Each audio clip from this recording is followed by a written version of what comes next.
The tractor's diesel engine roared to life at exactly 6 in the morning, just like it had every single day for the past 3 months. And I had no idea that today would be the day my life turned into a legal nightmare, courtesy of my neighborhood's power-hungry HOA president. I'm Trevor Fitzgerald, and I'd spent the better part of my adult life working in corporate finance before deciding to chuck it all and buy 15 acres of farmland in rural Virginia just outside the town of Culpeper. The property came with a modest house that sat inside the boundaries of the Meadowbrook Estates HOA, a fact that hadn't concerned me much when I signed the papers. The previous owner had assured me that the agricultural activities on the land were grandfathered in, protected by Virginia's right to farm laws, and that the HOA couldn't touch anything related to legitimate farming operations. I'd been growing organic vegetables, raising chickens, and maintaining a small orchard. The work was backbreaking but satisfying in ways my old desk job never had been. My nearest neighbor was about 300 feet away, and I'd made sure to introduce myself to everyone when I moved in, explaining my plans for the property. Most folks seemed genuinely interested, even excited about having fresh eggs and produce available locally. That morning, I was running the tractor-mounted tiller through the western field, preparing the soil for the summer planting of tomatoes and peppers. The sun was barely up, painting the sky in shades of orange and pink, and I was lost in the rhythm of the work when I spotted a silver Mercedes SUV bouncing down my dirt driveway at a speed that suggested the driver was either very angry or very late for something important.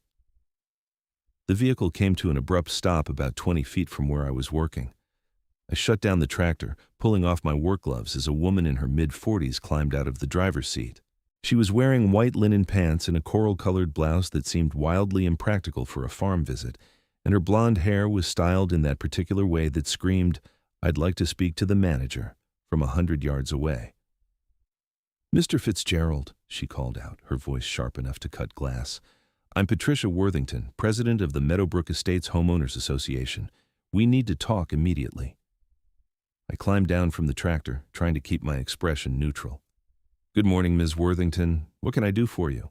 She pulled a folder from under her arm and thrust it toward me. "You can start by explaining why you think it's acceptable to create this level of noise disturbance at 6 in the morning. I've received 7 complaints from residents about your farm machinery over the past 2 weeks." I took the folder, flipping it open to find a series of formal complaints, each one typed up on official-looking HOA letterhead. They all said basically the same thing. My farm equipment was too loud, started too early, and was disturbing the peaceful enjoyment of neighboring properties. "Ms. Worthington," I said, keeping my tone polite but firm, "I'm running a legitimate farming operation here. The property is zoned for agriculture, and Virginia law specifically protects farmers from nuisance complaints related to normal farming activities." Her eyes narrowed. "That may be, Mr. Fitzgerald, but you live within the boundaries of Meadowbrook Estates, which means you're bound by our covenants, conditions, and restrictions, and those CCRs specifically prohibit excessive noise before 7 in the morning. I'd actually read the CCRs before buying the property, which apparently put me in a minority among homeowners. The CCRs also contain a clause exempting agricultural activities that were present before the HOA was established. This land has been farmed continuously for over 40 years. Patricia's jaw tightened. "Be that as it may, the HOA board met last night, and we've decided to impose a fine of $200 per violation. Based on the complaints we've received, that comes to $2,800. You'll find the invoice at the back of that folder." I stared at her for a long moment, trying to process the absurdity of what I was hearing. "You're fining me for farming on farmland." "We're fining you for violating noise ordinances," she corrected. "If you'd like to appeal, you're welcome to attend the next board meeting on the 15th of next month. In the meantime, the fines will continue to accumulate at $200 per day until you come into compliance." "Compliance with what exactly? You want me to stop farming?" "I want you to conduct your activities at reasonable hours that don't disturb your neighbors," Patricia said. "Surely you can wait until 7 or even 8 in the morning to start making all that racket." I couldn't help the bitter laugh that escaped. "Ms. Worthington, farming doesn't work on a 9-to-5 schedule. Crops need to be tended when they need to be tended. In the summer, that means starting early before it gets too hot. This is basic agriculture." Then perhaps you should have chosen a property that wasn't part of a residential community, she said primly. The invoice is due within 30 days. Good day, Mr. Fitzgerald. She turned on her heel and marched back to her Mercedes, leaving me standing in the middle of my field, holding a folder full of bogus fines. I watched her drive away, dust billowing up behind her expensive vehicle, and felt my blood pressure rising. I spent the rest of the morning finishing the tilling, but my mind wasn't on the work. $2,800 was ridiculous, but it was the principle of the thing that really got under my skin.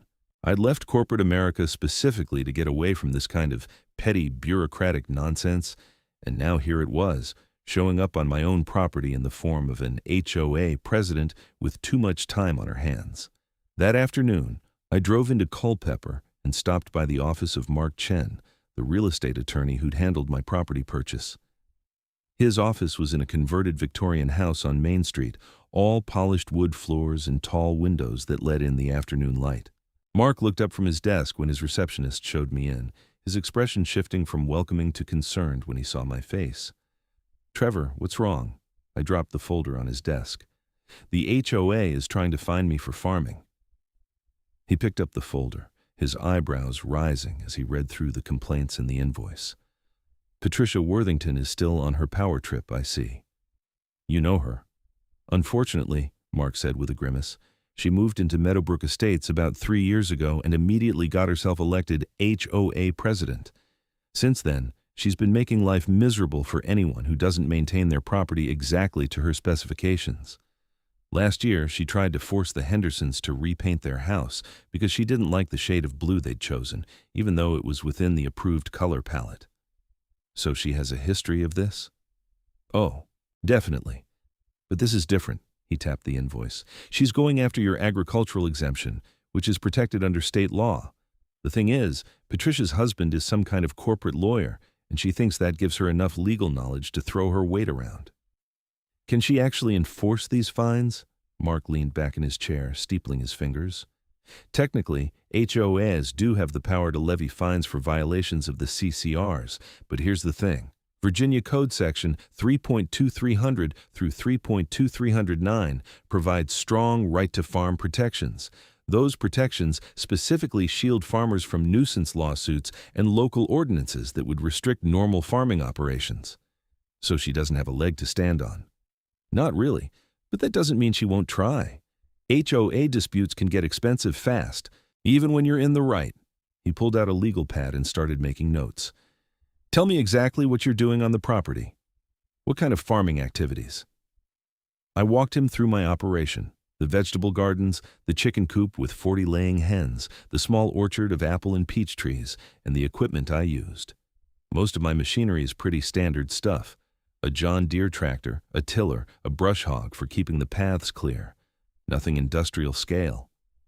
"And what time do you typically start work?" "Usually around 6, sometimes 5:30 if I need to beat the heat. During harvest season, I might be out there even earlier." Mark nodded, still writing. "That's all completely normal for farming operations. Here's what I'm thinking. We need to send Patricia and the HOA board a cease and desist letter, citing the right to farm statute and explaining that their fines are legally unenforceable. We'll also cite the agricultural exemption in the CCRs that you mentioned." "Will that be enough to make her back off?" He shrugged. "Hard to say. If she's smart, she'll consult with an actual attorney who specializes in this area, and they'll tell her to drop it. But if she's determined to push this, it could end up in court." "How much is this going to cost me?" "For the letter? $500. If it goes to court, we're looking at several thousand at minimum, possibly more depending on how far she wants to take it." He saw my expression and added, "But look at it this way. You'd be spending that money to protect your livelihood and your property rights. And if we do end up in court, there's a good chance we can recover attorney's fees from the HOA." I authorized him to write the letter, paid the retainer, and drove back to the farm feeling slightly less panicked, but still angry. This was exactly the kind of thing I'd been trying to escape. I'd imagined my biggest problems would be dealing with pests or bad weather, not fighting with some suburban martinet who thought her HOA rules trumped state agricultural law. The cease and desist letter went out 2 days later. I didn't hear anything from Patricia or the HOA for almost a week, and I started to hope that maybe the legal threat had been enough to make her see reason. I should have known better. The following Thursday, I came home from the farmer's market in town to find a notice posted on my front door. It was printed on the same official HOA letterhead, and it informed me that I was in violation of CCR Section 12, Paragraph 4, which prohibited commercial agricultural operations within the development.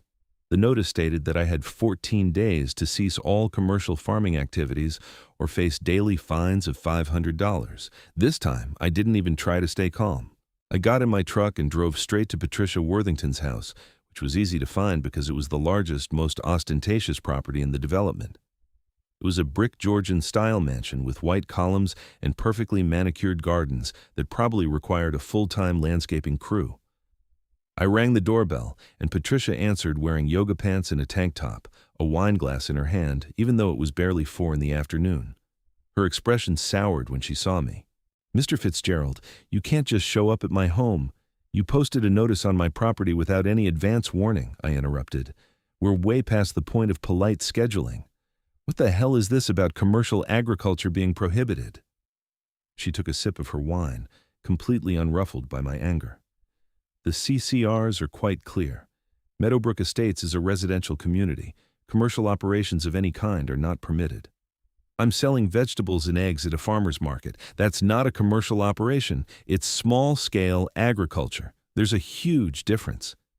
You're generating income from activities on your property. That makes it commercial. If you want a garden for personal use, that's fine. But the moment you start selling your products, you're running a business, and that violates our covenants." I could feel my hands clenching into fists, and I forced myself to relax them. "My attorney already sent you a letter explaining that my farming activities are protected under Virginia's right to farm laws. Did you even read it?" "My husband read it," Patricia said dismissively. "He says your attorney is misinterpreting the statute.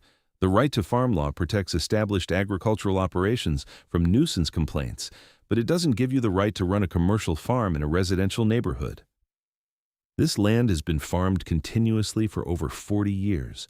It was a farm long before your precious HOA even existed. And you're welcome to continue farming for your own personal use," she repeated, "but you cannot sell products commercially. It's really very simple." I wanted to argue more, but I could see in her eyes that it wouldn't make any difference. She'd already decided what she believed, and no amount of legal reasoning was going to change her mind. "You're going to regret this," I said quietly. "Is that a threat, Mr. Fitzgerald?" "It's a prediction. You're picking a fight you can't win." I left before I said something I'd really regret and drove straight back to Mark Chen's office.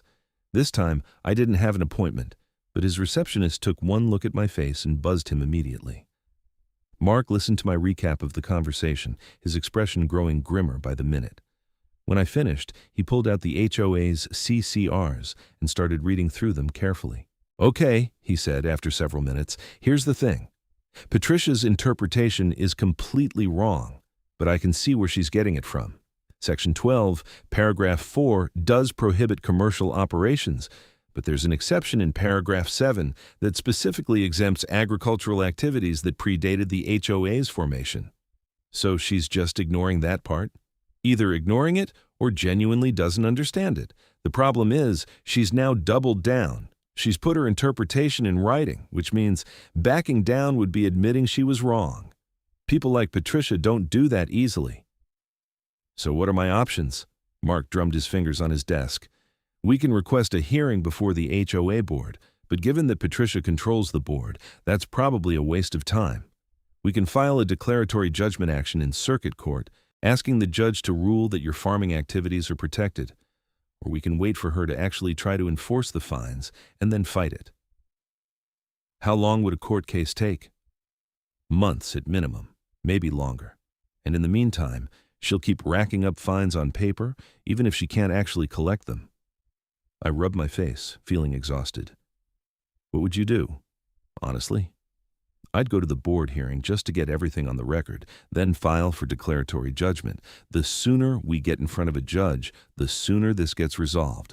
And Trevor, I think we should also file a counterclaim for harassment and abusive process. What Patricia's doing is vindictive and it's costing you money and stress. The court needs to send a message that HOAs can't just ignore state law because they feel like it. Do it, I said. All of it. I'm done playing nice. The board hearing was scheduled for 2 weeks later, held in the community clubhouse on a Tuesday evening. I arrived 15 minutes early with Mark, and we found the meeting room already half full of residents. Some of them I recognized from around the neighborhood. Others were strangers. The board sat at a long table at the front of the room, Patricia in the center, flanked by 4 other board members. I recognized one of them as Donald Keller, a retired accountant who lived 2 streets over. The others were strangers. Patricia called the meeting to order with a sharp rap of her gavel. She looked supremely confident, like a judge about to pronounce sentence. Tonight we're here to address the ongoing violations by Mr. Trevor Fitzgerald of Meadowbrook Estates CCRs. Mr. Fitzgerald, you have 15 minutes to present your case. Mark stood up, introducing himself for the record. Madam President, members of the board, thank you for hearing us tonight. My client, Mr. Fitzgerald, owns a 15-acre property within your jurisdiction that has been continuously farmed for over 40 years. His agricultural activities are expressly protected by both Virginia state law and the agricultural exemption contained within your own CCRs. The fines you've levied are not only inappropriate, but legally unenforceable. He walked the board through the relevant sections of the Virginia Code, citing specific case law where courts had sided with farmers over local ordinances and HOA restrictions. He pointed out the exemption language in the CCRs themselves, reading it aloud for the record. Patricia listened with her arms crossed, her expression growing more annoyed by the minute. When Mark finished, she didn't even consult with the other board members before speaking. Mr. Chen, we've reviewed the materials you sent, and we've consulted with our own legal counsel. While it's true that Virginia law protects certain agricultural activities, that protection applies to established farms, not to hobby gardening operations that someone decides to monetize after moving into a residential community. My client's property was a working farm before he purchased it, Mark countered. The agricultural use is grandfathered in. The previous owner used the land for personal gardening, not commercial agriculture, Patricia said. There's a significant difference. I couldn't stay quiet any longer. That's not true. I have documentation showing that the previous owner sold produce at the Culpeper Farmers Market for 15 years. I have his vendor license application, his tax record showing farm income, everything. Patricia's eyes flashed. Then the previous owner was in violation of the CCRs as well, and the HOA simply wasn't aware of it. That doesn't give you the right to continue the violation. The agricultural exemption doesn't have a time limit, Mark said. Once land is established as agricultural, it remains so until the use changes. Simply selling the property doesn't terminate the agricultural status. Donald Keller, the retired accountant, raised his hand tentatively. Patricia, I'm looking at the CCR language here, and it does seem pretty clear that agricultural uses are exempted if they predated the HOA. And the HOA was formed in 1998, right? So if the land was being farmed before then. Donald, we've been through this, Patricia snapped. The exemption was intended for large-scale farming operations, not backyard vegetable stands. It doesn't say that in the CCRs, another board member pointed out. A woman in her 60s whose nameplate identified her as Susan Martinez. It just says agricultural activities. It doesn't specify a size requirement. Patricia's cheeks were turning pink. Are you all seriously going to side with him over the peace and quiet of 30 families who have complained about the noise? 30 families? I said incredulously. You told me 7 people complained. The complaints have increased significantly, Patricia said stiffly. I'd like to see those complaints, Mark said, as is my client's right during this hearing process. Patricia shuffled through papers on the table in front of her. I don't have them with me right now, but I can provide them later. Madam President, with all due respect, if you're making decisions based on 30 complaints, those complaints should be part of the record here tonight, Mark pressed. Patricia's face was now fully flushed. Fine. The truth is, I received 3 additional complaints this week, bringing the total to 10.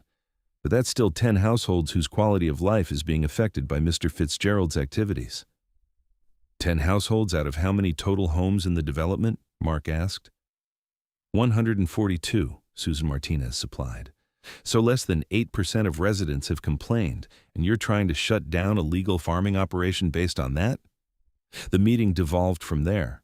Patricia kept insisting that the board had the authority to regulate commercial activities, while Mark kept citing the state statute and the CCR exemptions. The other board members seemed increasingly uncomfortable, and several of them tried to suggest compromises, like limiting equipment use to certain hours or requiring some kind of sound mitigation measures. Finally, after nearly 2 hours of argument, Patricia called for a vote. All in favor of upholding the fines against Mr. Fitzgerald? Patricia's hand shot up. 2 other board members raised their hands hesitantly. All opposed? Donald Keller and Susan Martinez raised their hands. The motion passes 3-2, Patricia declared. Mr. Fitzgerald, you have 14 days to cease commercial agricultural operations, or the daily fines of $500 will commence. This hearing is adjourned. Mark and I left the clubhouse in silence. When we reached the parking lot, he turned to me with a grim expression. Well, that could have gone better. Now what? Now we file in circuit court. I'll have the paperwork ready by Friday.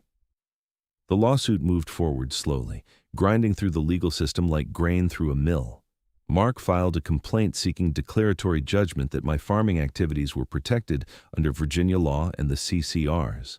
The HOA, represented by an attorney named Richard Worthington, who I quickly realized was Patricia's husband, filed a motion to dismiss, arguing that the court should defer to the HOA's interpretation of its own governing documents.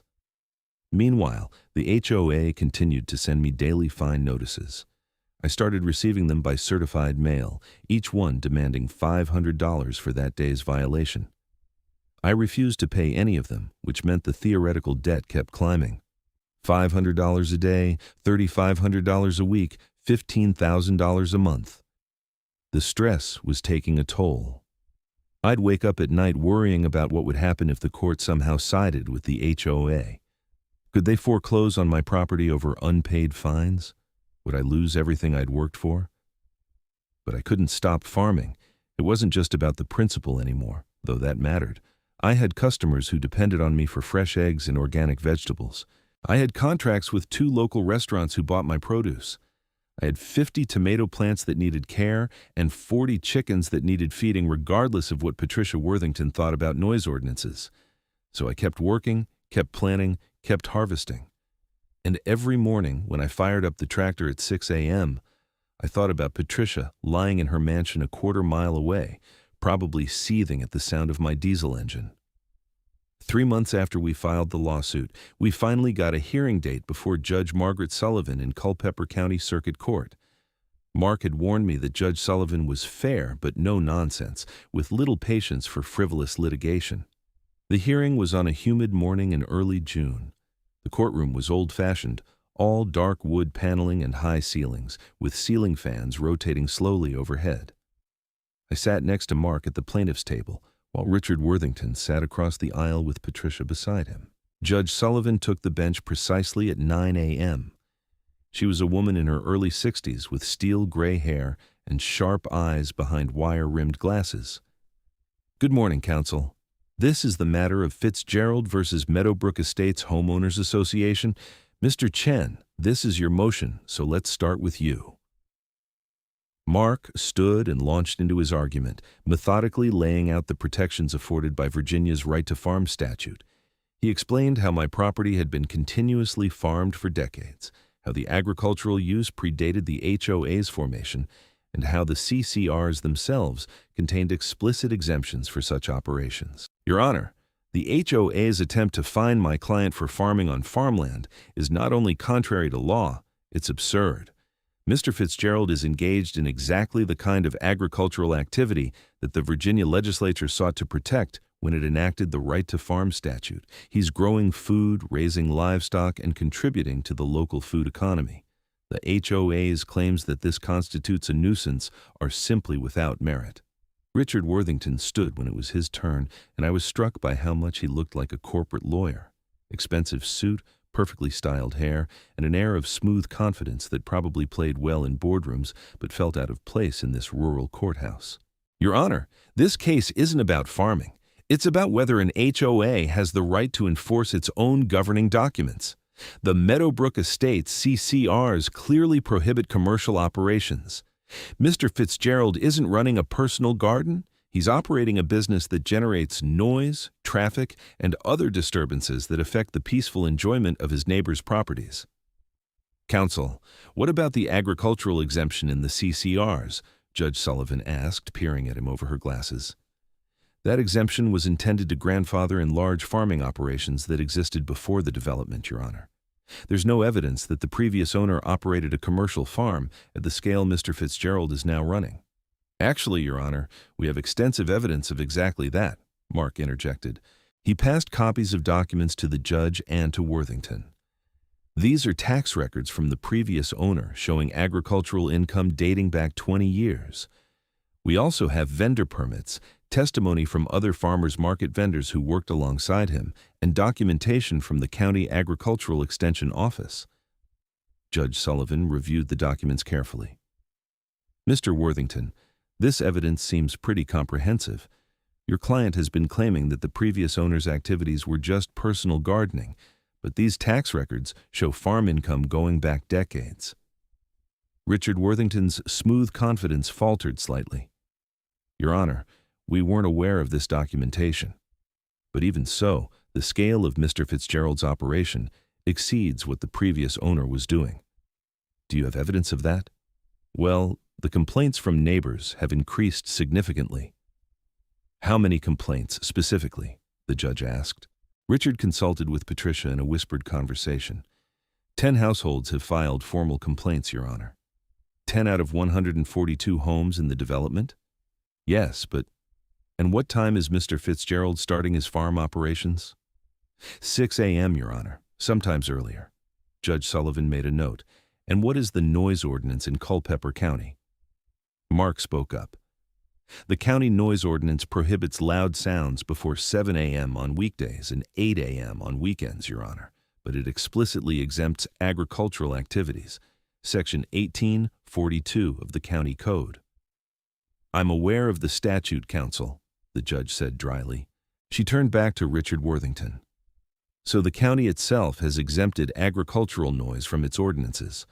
On what basis does your client's HOA believe it can impose stricter restrictions? The HOA has the right to create its own standards for the community, Your Honor. That's the entire purpose of covenants, conditions, and restrictions. Within reason, yes, but not when those restrictions conflict with state law or county ordinances designed to protect agricultural activity. Judge Sullivan leaned back in her chair. Mr. Worthington, I've reviewed the right to farm statute, and it's quite clear. Virginia has made a policy decision to protect farming operations from exactly this type of nuisance claim. Your client can't use HOA rules to do an end run around state law.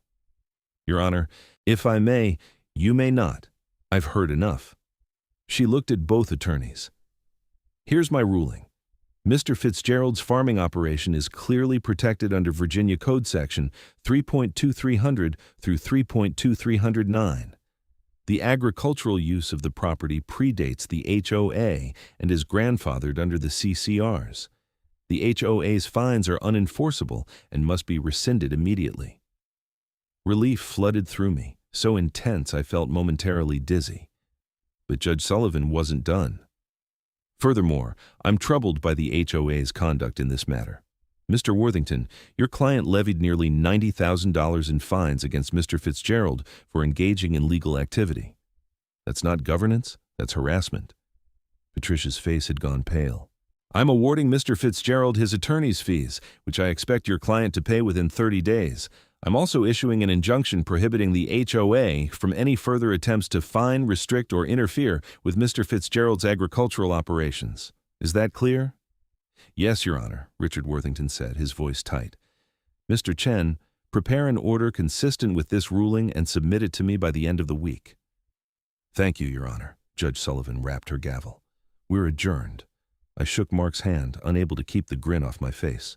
Across the aisle, Patricia was having a heated, whispered argument with her husband. I caught the words incompetent and embarrassing before they noticed me looking and fell silent.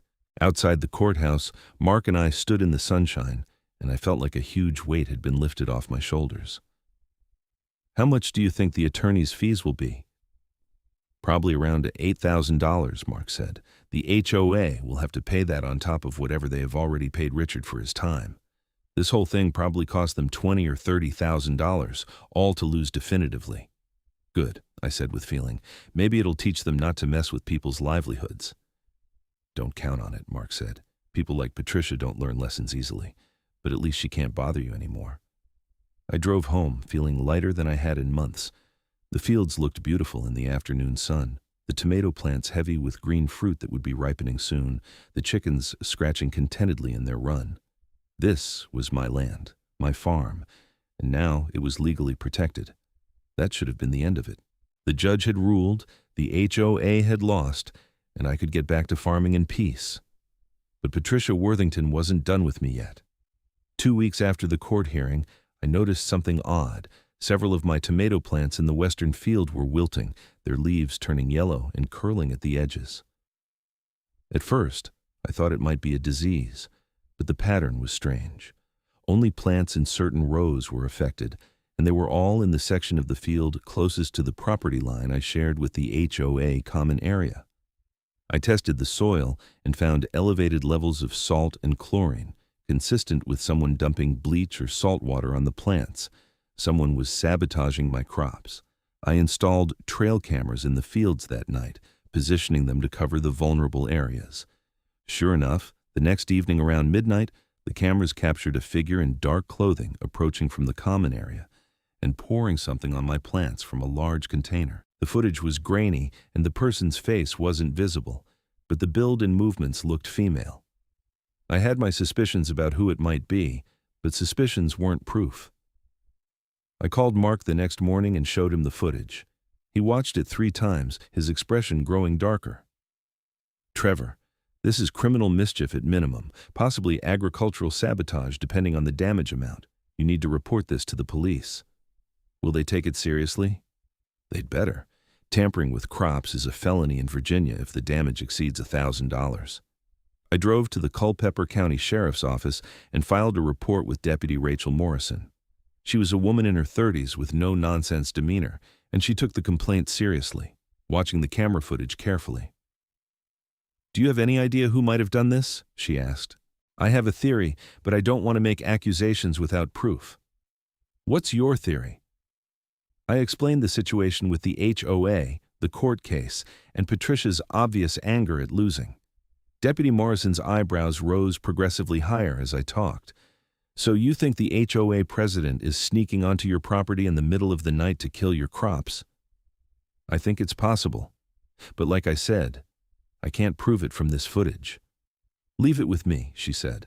"I'll open an investigation. In the meantime, keep those cameras running and call me immediately if you catch anyone else on your property."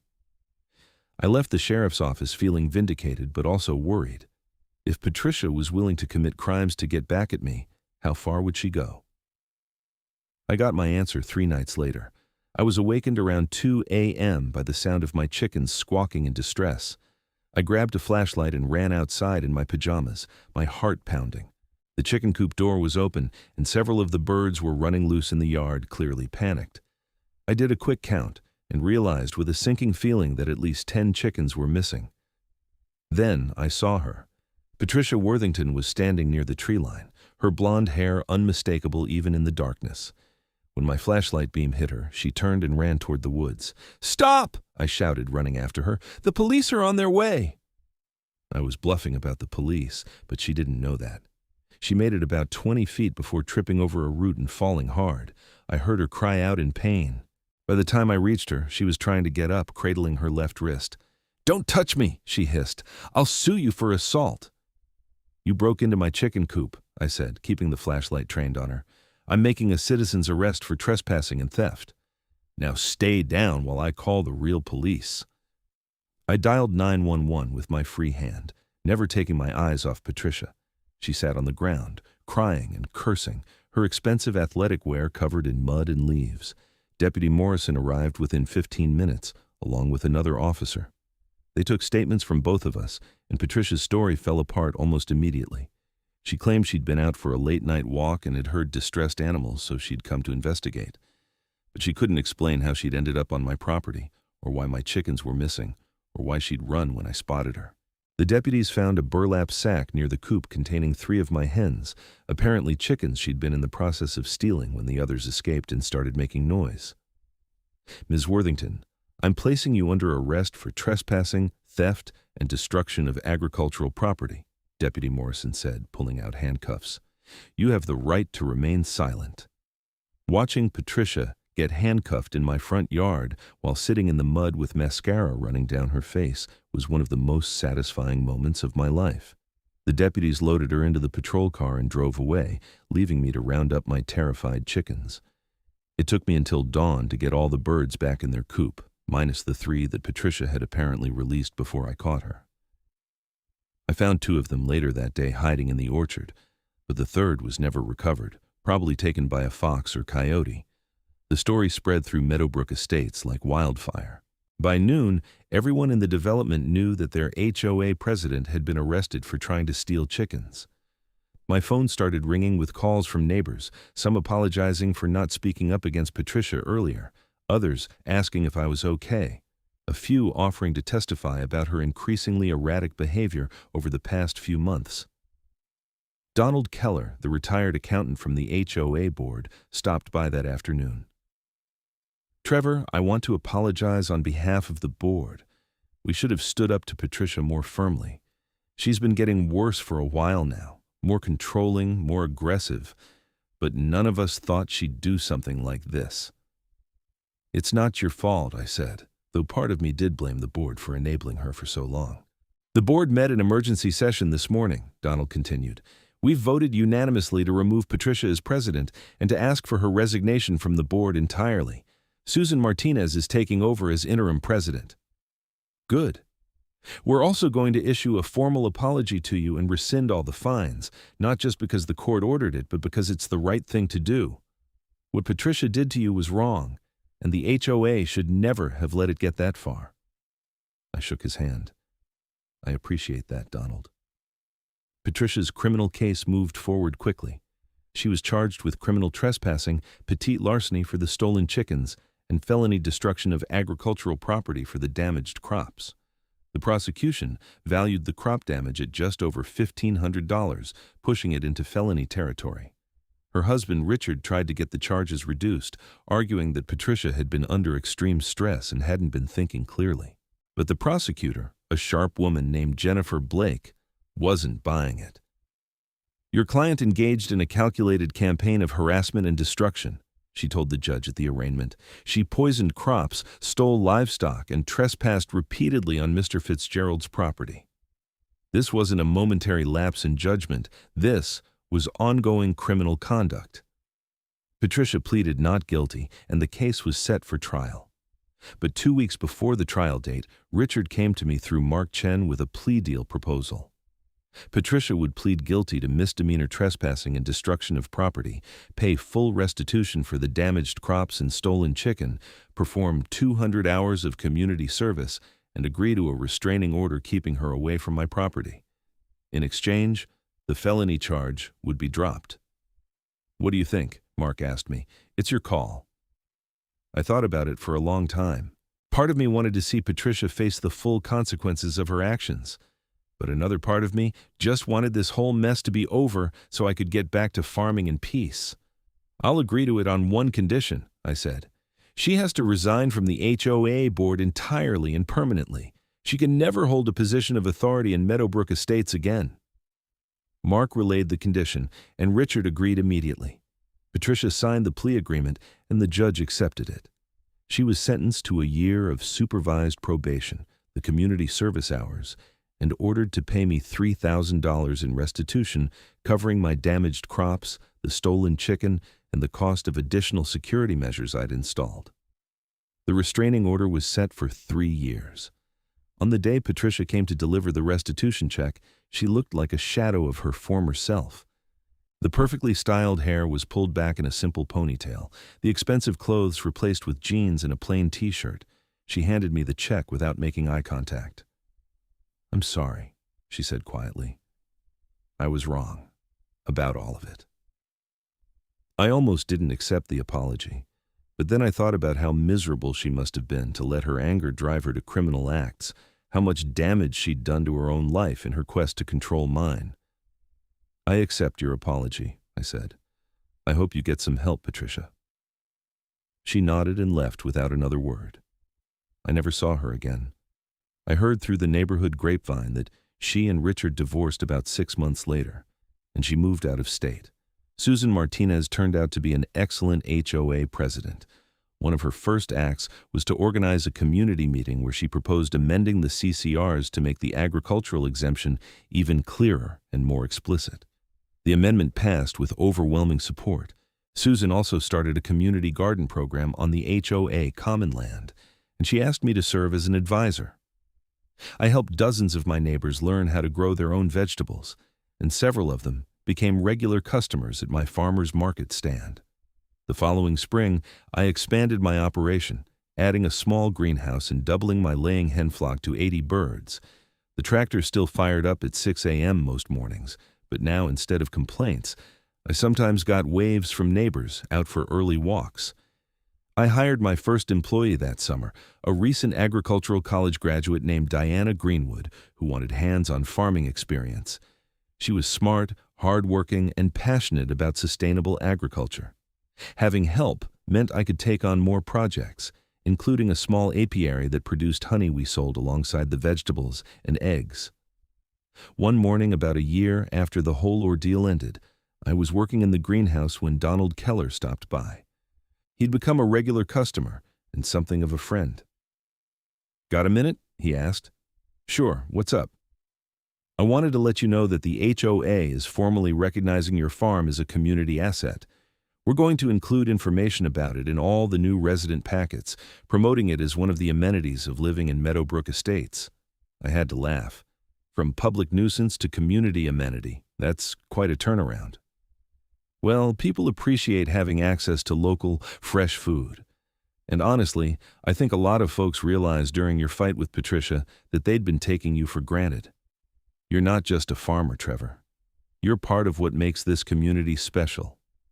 After he left, I stood in the greenhouse surrounded by seedlings, thinking about how much had changed. I'd come here looking for peace and a simpler life, and instead, I'd ended up in a legal battle that threatened everything I'd worked for. But I'd stood my ground, defended my rights, and in the process, I'd helped establish protections not just for myself, but for other farmers facing similar challenges. The agricultural exemption in Virginia's right to farm law wasn't just words on paper anymore. It was tested, proven, and strengthened by the court's ruling in my case. And according to Mark, attorneys around the state were already citing Judge Sullivan's decision in other HOA disputes involving agricultural properties. Diana came into the greenhouse carrying a flat of tomato seedlings. "Where do you want these?" "Second bench on the left," I said. "How are they looking?" "Beautiful. We should have an amazing crop this year." She was right. That summer's harvest was the best I'd ever had. The tomatoes were perfect, the peppers abundant, the squash prolific. The chickens laid eggs like it was their job, which I supposed it was. The honey from the new hives was rich and golden, and it sold out at the farmer's market faster than I could produce it. I stood at my market stall on a Saturday morning in July, surrounded by bins of colorful vegetables and stacks of egg cartons, talking to customers about crop varieties and recipe ideas. The sun was warm, business was good, and I felt a deep sense of satisfaction. This was what I'd left corporate America for. Not just the farming itself, though I loved that, but the connection to the land, to the food, to the community. The freedom to make my own decisions and live by my own values, even when that meant standing up to people who wanted to control what I did with my own property. A young couple approached the stall, probably in their late 20s, and the woman picked up a bunch of heirloom carrots, examining them with interest. "Are these really grown without pesticides?" "Completely organic," I confirmed. "I can tell you exactly which field they came from and when they were harvested." "We just moved to Meadowbrook Estates," the man said. "Someone told us there was a farm in the neighborhood. Is that you?" "That's me, Trevor Fitzgerald." I shook both their hands. "This is amazing," the woman said. "We were worried about losing access to fresh local food when we moved out of the city, but having a farm right in the community is even better." Feel free to stop by sometime, I said. We do farm tours on the first Saturday of every month. They bought carrots, tomatoes, eggs, and a jar of honey, thanking me profusely as they left.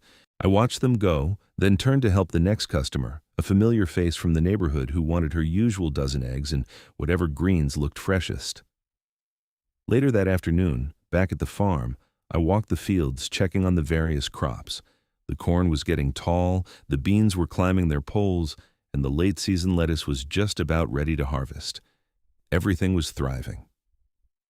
I thought about Patricia sometimes, wondered if she'd found peace wherever she'd moved to. I hoped she had. Anger and the need to control others had poisoned her life just as surely as she'd poisoned my tomato plants. I didn't wish her ill, but I was glad she was gone. The sun was setting, painting the sky in shades of orange and red, when Diana found me in the orchard. "Hey boss, I'm heading out. Anything you need before I go?" "No, we're good. See you Monday." "Oh, I almost forgot. There's a message on the office phone from some reporter at the Washington Post. She wants to interview you about agricultural rights and HOA conflicts.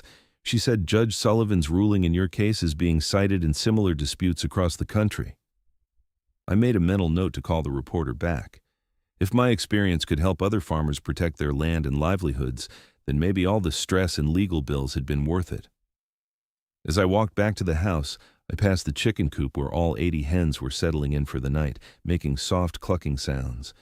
The garden beds were lush and productive, the orchard trees were heavy with developing fruit, and somewhere in the distance I could hear the sound of children playing, their laughter carrying across the evening air. This was my farm, my home, my life, and nobody, not an HOA president or anyone else, was ever going to take it away from me again. The tractor sat silent in the barn, ready for tomorrow's work. I'd be up at 5:30, coffee in hand, ready to start the engine as the sun came up. The work was hard and the hours were long, but it was honest work, meaningful work, and it was mine. I went inside, made myself dinner from vegetables I'd grown and eggs from my own chickens, and ate on the porch watching the stars come out. Somewhere in the development, people were settling in for the evening in their identical houses with their manicured lawns and HOA-approved paint colors.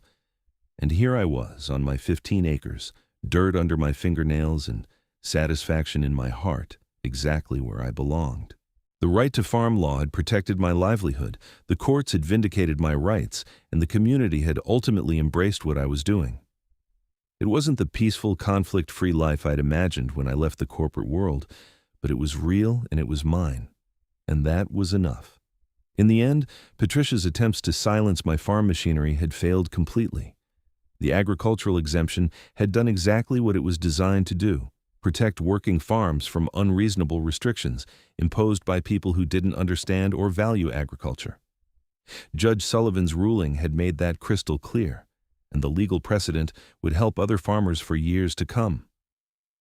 I finished my dinner, washed the dishes, and sat back down on the porch with a glass of iced tea. Tomorrow would bring more work, more challenges, more opportunities.